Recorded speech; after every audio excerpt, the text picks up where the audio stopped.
Hey, happy day 837 of What You Up To Now. Sharon Horne-Ellstrom here at your service, documenting my journey from the brick and mortar corporate world of business to the online world. I decided after my divorce a couple of years ago that I was going to explore and do and find out about and learn all about things that I was interested in. I was letting go of the businesses I had done with my ex-husband in the past as part of our divorce and decided, hey, clean slate, I can do what I want now. So I hopped online and believed some of the hype that, oh, I'll be able to duplicate what I did offline overnight. It maybe won't be overnight, but I'll be able to do what I did offline in the world of corporate America and in a bunch of different industries and businesses really, really fast, way faster than I ever accomplished it offline. Now, of course, I got sucked into that false belief and made just about every mistake you can possibly make online and still continue to make mistakes, right? We still continue to learn and grow and figure things out along the way.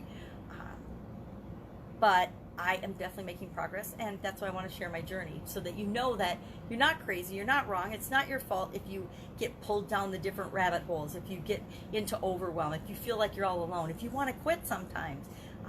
There are days, believe it or not, kind of like today, that I don't necessarily want to hop online and share what I'm doing, what's going well, what's going bad, and it's primarily because yesterday I had a migraine and ended up not doing a couple of things that I wanted to, or getting accomplished, a couple of things I wanted to get accomplished yesterday. And they're not big things, they're little things. They're one of those things that you know what to do, but you're not doing it kind of days. And then I woke up this morning and I'm like, that's okay. We start over again today. I will just do those things today. And I will absolutely positively do those things today. But I call this one A beats F. Now, we all remember back in the days of school, our school days. Not that kids are in school right now because of COVID, but we remember that getting an A on a paper was much better than getting an F on a paper.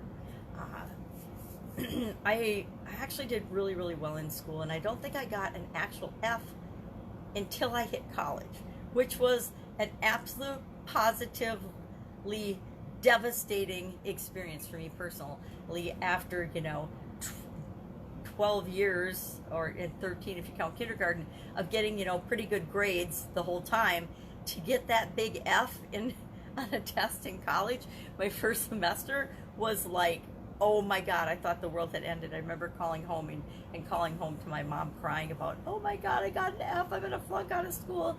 You know how as human beings we like to stack things, and when one event happens, we think it's the absolute end of the world, and it isn't until we go through some of those experiences that we realize, guess what? You're not going to die if you get an F. It's just an indicator that you weren't prepared for that test, and I definitely wasn't prepared for that test. But we know from a very early age that we want to be rewarded from outside of us with grades and things like that.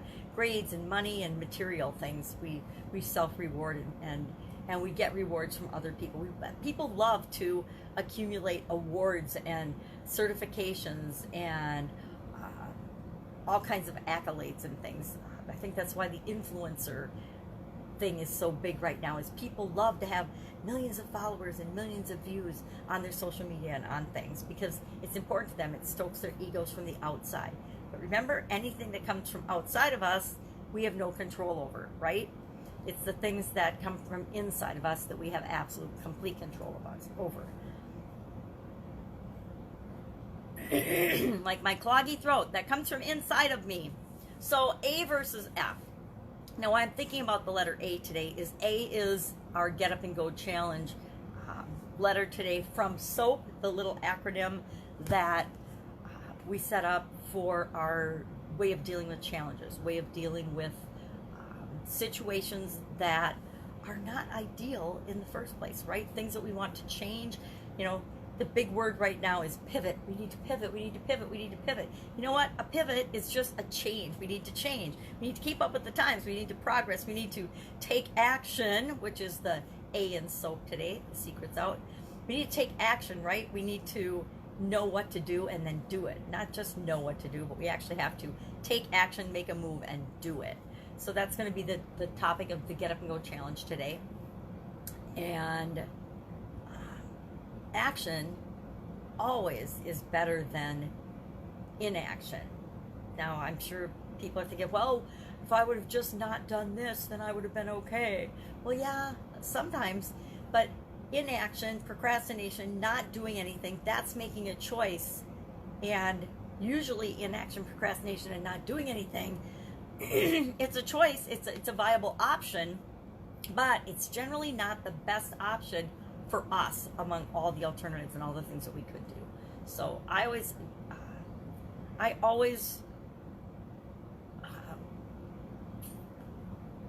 I'm trying to think of the word. Boy, it's definitely a morning. I always will go for action versus inaction. I will always choose action and immediate action if I absolutely positively, if I will do everything that I can to take an immediate step toward what I want as soon as I make a decision toward what I want. And it's taken me years to get there. I used to overthink and overanalyze everything, and all I realized was that was paralyzing me and preventing me from finding out if the idea or the thought or the thing that I wanted to do was going to work or not. Sometimes we just have to hop in with both feet and test the thing to know how it's going to impact us, to know if it's going to work or not. We just hop in and it either moves us in the direction that we want, or we stay the same, or it doesn't.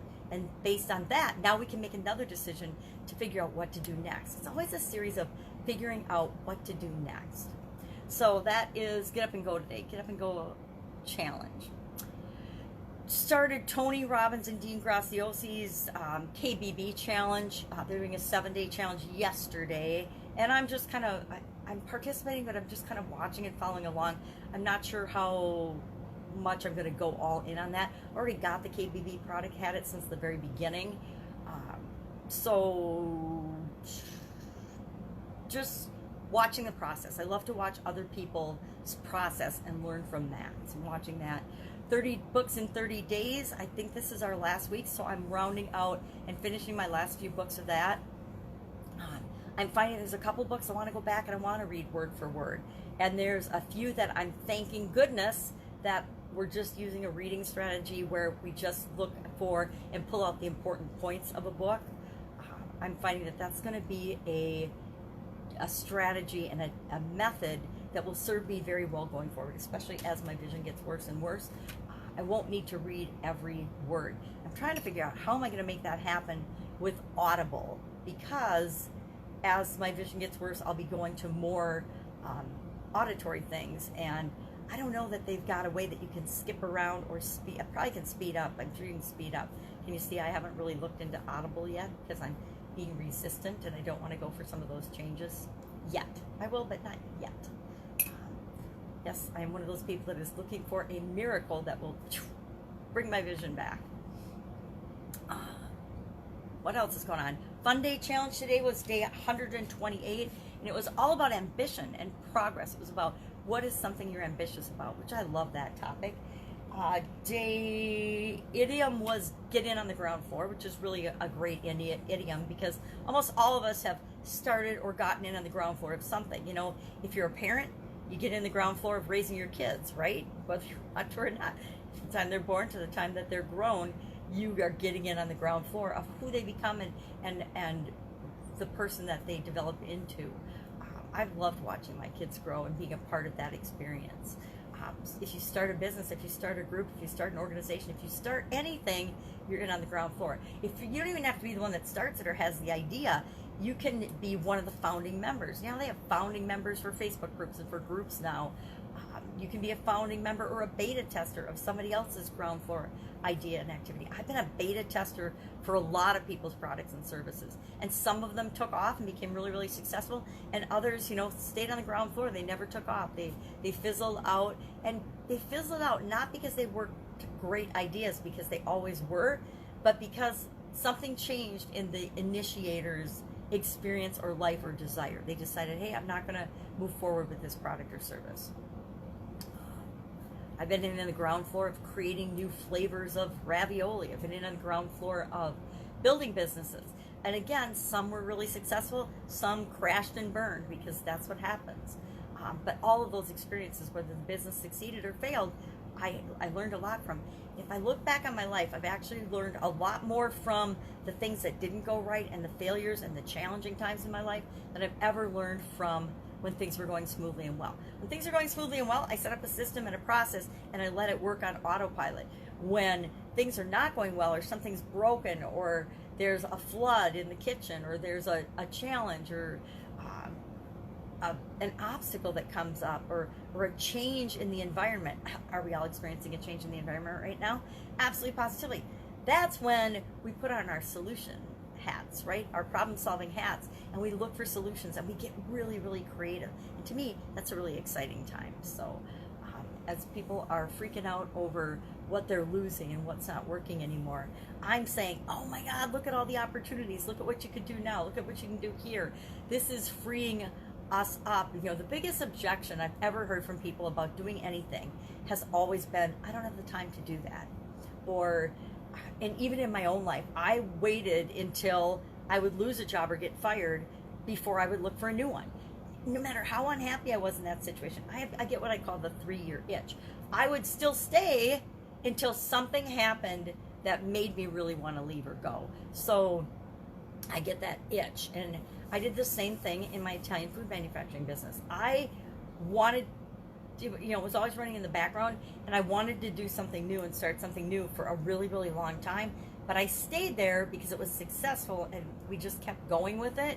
Although I knew that I was supposed to be doing something else, something more, something different. And it wasn't until my divorce forced the sale and the disposition of that business that I actually let myself move on to something else and come online. But I've been, not dabbling or doing anything online, but watching and curious about it for at least a decade before that, right? Probably longer than a decade.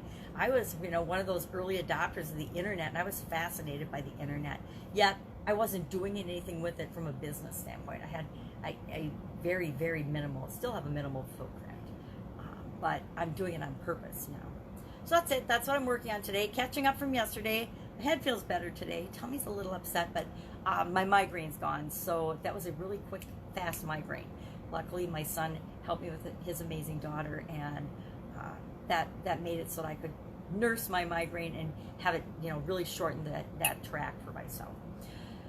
That's it. If I can help you in any way, ask in the comments below. Hit me up. Let me know. Join me at 11 a.m. on the Get Up and Go challenge page. We're talking about the action part of soap. Figure out what soap is. You can go back and listen to the previous days. I'm one of those people that doesn't take them down. I leave them up so that whenever you find them, whenever you discover them, and you're ready to learn something, the information's out there and available for you. Guess what? It always is. And you don't always have to pay for it. You just have to be willing to invest the time to look for it and to look for where you can find it. But I will say, buying something causes or allows you to go much faster, allows you to have more speed. It's a big discussion lately in a lot of groups is, you can be like I am and struggle and figure it all out yourself, or you can get a coach. Now, I am the first to admit that I've had some really good coaches along the way, and they have really helped me to speed things up. When I wanted to find out how to do things online, I knew it would have taken me forever, right? I would still be on day one of trying to figure out how to do funnels if I hadn't joined the ClickFunnels certification program and become a certified partner for them. I knew if I didn't take a structured way of diving in and learning how to use that, it would have taken me years. Instead, I think it was 3 months, in less than 3 months, the fastest time you could do it and get through their certification program, I did that. So that I would learn the foundational things that I needed in order to use that tool in my businesses and in my life. All right, that's it. Have an awesome day. Again, if I can help you in any way, ask in the comments below. Otherwise, I will be with you tomorrow with another update of what is up in the online world, the transitioning from the brick and mortar world to the online world, and how you can learn from my mistakes and not have to make them yourself. Take care. Bye.